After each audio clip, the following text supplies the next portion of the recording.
Hello friends, मैं हूँ सरिता पटेल। लेके आई हूँ एक गीत आप लोगों के बीच। अच्छा लगे तो कमेंट में ज़रूर बताइए। काशी में बिकी गए तीनों प्राणी, राजा हरिश चंद्रदानी। काशी में बिकी गए तीनों प्राणी, राजा हरिश चंद्रदानी। काशी में बिकी गए तीनों प्राणी, राजा हरिश चंद्रदानी।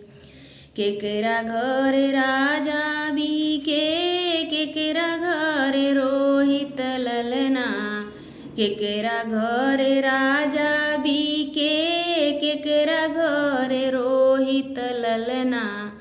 केकरा घर बिकी गई रानी, सब राजा हरिश चंद्रदानी। केकरा घर बिकी गई रानी, सब राजा हरिश चंद्रदानी। विपत्ति में बिकी गए तीनों प्राणी, राजा हरिश चंद्रदानी। विपत्ति में बिकी गए तीनों प्राणी, राजा हरिश चंद्रदानी। डोम घर राजा बिके, ब्राह्मण घर रोहित ललना। डोम घर राजा बिके रोहित, ब्राह्मण घर रोहित ललना। बिकी गई रानी, सब राजा हरिश चंद्रदानी। बिकी गई रानी, सब राजा हरिश चंद्रदानी। काशी में बिकी गई तीनों प्राणी, राजा हरिश चंद्रदानी। काशी में बिकी गए तीनों प्राणी, राजा हरिश चंद्रदानी।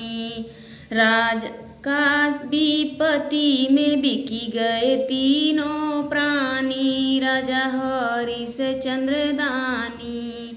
राज काज छूटी गईल, राज काज सब छूटी गईल।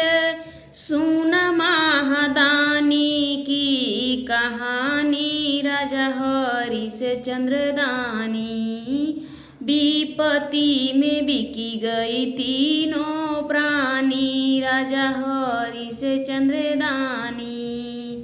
काशी में बिकी गए तीनों प्राणी, राजा हरिश चंद्रदानी। काशी में बिकी गए तीनों प्राणी, राजा हरिश चंद्रदानी।